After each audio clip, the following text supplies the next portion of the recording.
my beloved Boss Mike Cervera.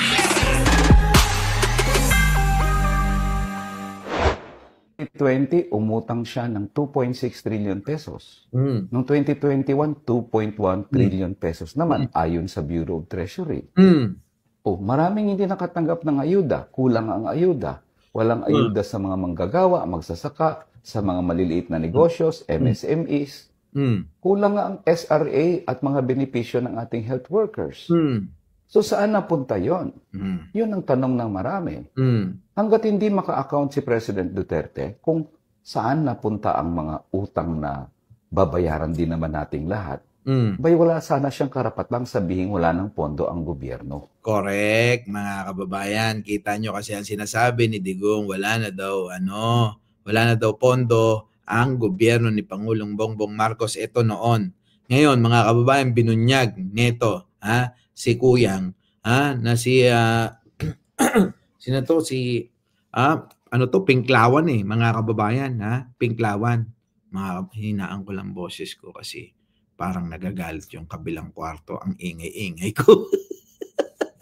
Ang hirap pag wala talaga sa studio, mga kababayan, Ang hirap talaga. Ito na si Colmenares, Colmenares, di ba? Mga kababayan, si Colmenares, dilawan yan, Pinklawan. Ngayon, mga kababayan, ito yun. Si Nery Colmenares. Ito yun, mga kababayan. Noong panahon ni Digong, lantaran talaga nakawan, parang si Sara lang. Hindi maipaliwanag kung saan napunta, kung saan ginastos yung mga inutang ni Digong, mga kababayan. Bakit tahimik itong mga vlogger na to? Kita nyo, mga kababayan, bakit? Bakit tahimik sila? Yan ang tanong. Kung sinasabi nila na sila daw ay para sa bayan, para sa katotohanan, kaya kahit sino daw, kahit kakampi nila, ay babanatan nila, kailangan gawin nila. Ngayon ang tanong, it-connecta nyo sa sinasabi ko na ito ang ginagawa lang, mga kababayan, nila ay drama. Kunyari maggagalit-galitan silang magkakasama. Pero talagang kasama yon sa drama nila na kunyari mag-away-away sila, gagawin nilang lahat para maging kapanipaniwala yung drama nila. Nagets nyo? Pero mga kababayan, ang tanong ko, sino sa grupo ng mga DDS ang tumuligsa nito? Etong sandamakmak na pera na ninakaw, hindi maipaliwanag ni Digunyo. Pasok.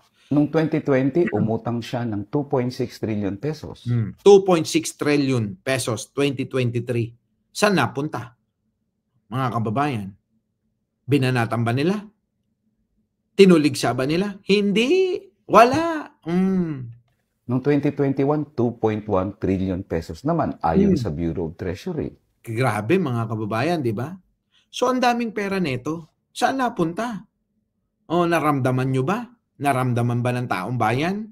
O yung sila Banat Pay lang nakaramdam? Di ba? Maraming hindi nakatanggap ng ayuda. Kulang ang ayuda. Ako nga wala sa pamilya ko, wala nga nakatanggap kahit na isang butil na bigas noon, mga kababayan. Yung sinasabi nila na walang pipiliin, hindi totoo yan, mga kababayan. Tuloy. Ayuda sa mga manggagawa, magsasaka, sa mga maliliit na negosyos, MSMEs. Kulang nga ang SRA at mga benepisyo ng ating health workers. So saan napunta yon? Yun ang tanong ng marami. Hanggat hindi maka-account si President Duterte kung saan napunta ang mga utang na babayaran din naman nating lahat, bay wala sana siyang karapatang sabihin wala ng pondo ang gobyerno. 2020 yun, Boss Marie Chris, 2020. Anak ko, kita nyo. Kasi nga, pinupulaanan niya si Pangulo. Si Pangulong Bongbong Marcos, nakita nyo naman, lahat ng progresibo. Diba? Mga ginagawa at proyekto. Yan. So, yan po yung, isang, pwede nating sabihin na Banat Bay, ay bakit itong ganitong mga, mga ginagawa mo? Ay yung mga ginagawa ni Digong hindi ito'y tumutugba sa ginagawa mo ngayon na sinasabi mo kahit sino kayo para sa bayan, para sa katotohanan, dapat manaig, oo. Namimili ka lang, lintik ka. Eto, isa pa, eto si Aling Buday, Ang Reyna ng confidential fund. Handa akong pumatay para lang mabuhay kami ng aking pamilyang Duterte. Pamatay na kayong lahat. Wala kayong silbi. Putang ano. Kung ano-ano na lang ginagawa ng mga tao ngayon para makapambas sa mga kung sino-sinong mga kinaiinisan nila mga kababayan. Ay, malupit. Oo, hindi. Yan yung confidential fund na hinahanap nyo mga kababayan. Eto pa mga kababayan. Eto tingnan ninyo. Isa pa, yung galit-galitan nila kunyari, pasok. Kita nyo pa ba to mga kababayan? Yung po bang hindi ho pinansin ni Aling Buday si Bongo, mga kababayan? Napansin nyo po ba? Ito ho ang mga ginagawa ngayon ng mga kababayan natin para mailabas nila yung kanilang saloobin. Ito mga kababayan.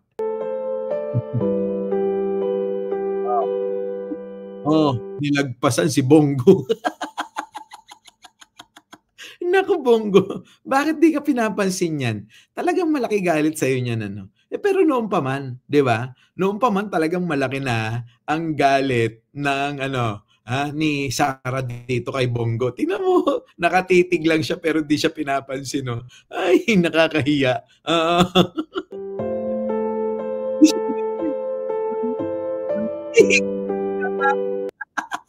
Ayun na, tignan niyo itong kababayan natin. Itong netizen ko anong gagawin. Ang gagaling talaga, ang tataba ng utak ng mga Pilipino talaga. Tignan niyo. Kung ako sa'yo, bawian ko yan sa impeachment. Tapos lilipat na ako ng partido. Total, hindi naman na makakalabas ng buhay yung puon mo. Doon na siya madededo.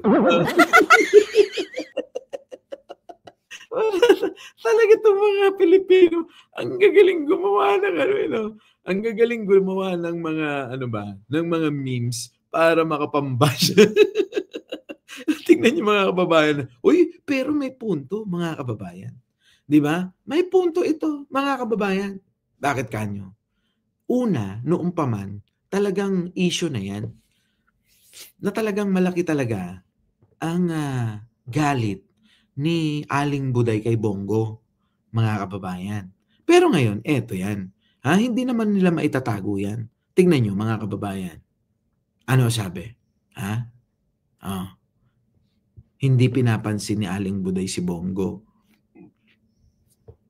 Ito ba, mga kababayan, maaaring tumugma sa sinasabi ni Bongo na depende daw sa kung ano yung ilalabas ng mga ebidensya.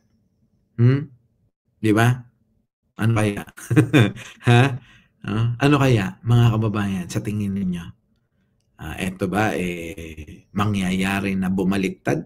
Eto kaya yung sinasabi sa chismis na isa dalawa, mga kababayan, sa inaasahan na boboto papabor kay Aling Buday sa impeachment trial, dalawa po, isang babae at isang lalaki, ang ikukonvict si Sara?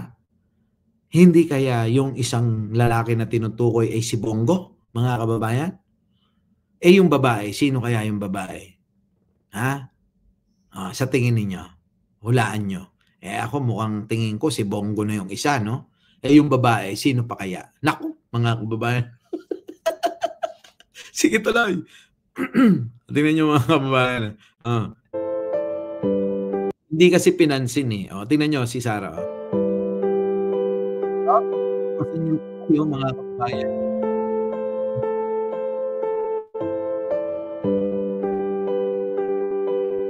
Kung ako sa'yo. Kung ako sa'yo, Bongo. Itong si Kuya naman parang konsensya, no? Di ba yung may konsensya nasa kanan at sa kaliwa? Parang yung commercial ng ng sabon ba yun? Tuloy. Bawian ko yan sa impeachment. Tapos lilipat na ako ng partido. Total, hindi naman na makakalabas ng buhay yung poon mo. Doon na siya madedelo. Totoo naman mga kababayan.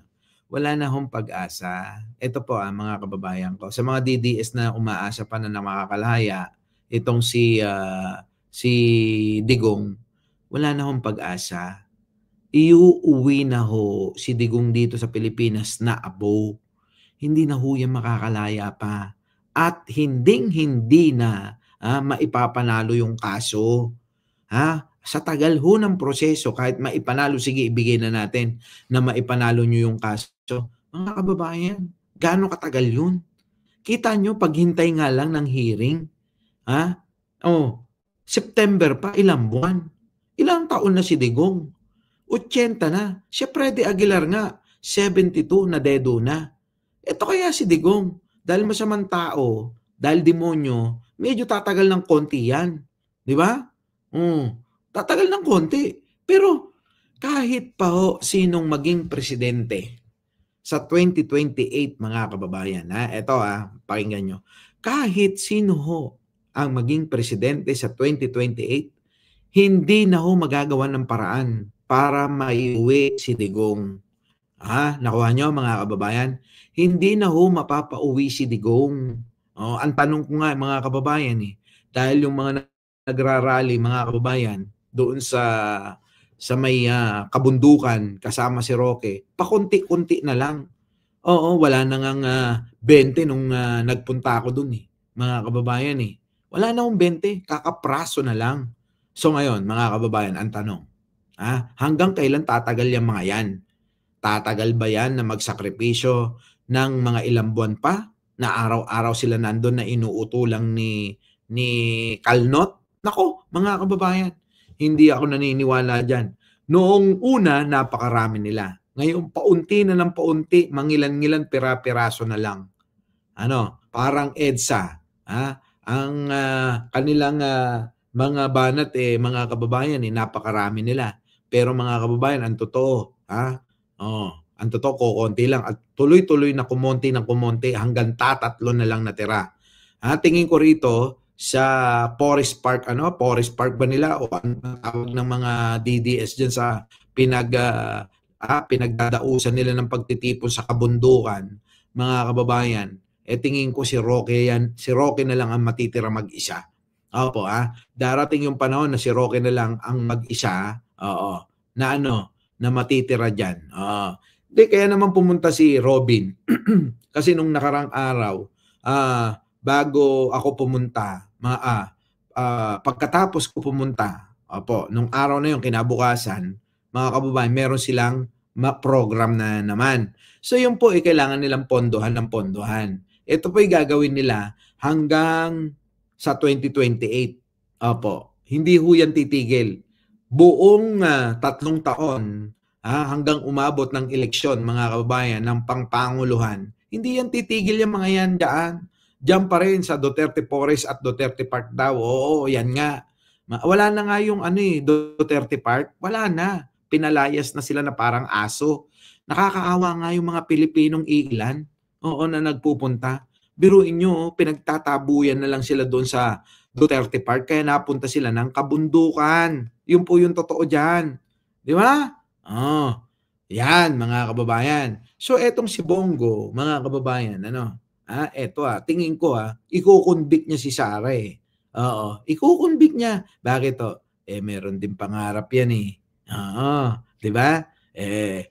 Kung ako naman si Bongo, bakit hindi? Dahil wala naman na si Digong, hindi naman na makakauwi. Di ba? Pero ito ang pagpipilian niya, taong bayan o yung mga kaalyado niya. Mamimili siya, taong bayan o yung mga kaalyado niya. Kung magiging matalino itong si Bongo, mga kababayan, abay pipiliin niya taong bayan. Yung interest ng taong bayan. Pero kung magiging ito ay magpapaalipin sa pagiging kulto kay Duterte para kay Sara, mga kababayan, nako, aabsuelto niya yan. Aabsueltohin niya yan. Pero, tandaan nyo mga kababayan, sabi ni Hermes, ang daming nilang pondo. Pera ang sinabi mo pa. Yun, binabaha ng gusto, di ba? Oh, hindi pati yan dito mga kababayan, pinupondohan nila yan. Sa palagay po ba ninyo, wala silang ginagastos? Nagtatayo sila ng entablado, may sound system, ano po, mga kababayan, may mga host. O kita nyo, sa palagay po ninyo, walang gastos yun. Mga kababayan, dito sa Europe, napakamahal. Sabi ko nga sa inyo, isang bote ng tubig lang, mga kababayan, ang pinakamura, 60 to 63 pesos. Yung iba mga kababayan, 3 euro to. Alam nyo kung magkano yun? 3 euro. Kulang-kulang 200 piso ang isang bote ng tubig. 3 euro mga kababayan. Saan? Dito sa Europe. May mabibilan pa kayo. 3 euro. Magkano yun? So, kulang-kulang 200 piso, isang bote, 500 ml na tubig, mga kababayan. Ngayon, ang tanong, saan kukunin yung mga pondo? Saan kukunin yung ginagastos dito? Di ba? Malaki pera ng mga yan. Sobrang laki ng pondo nila. Di ba? Our beloved Boss Mike!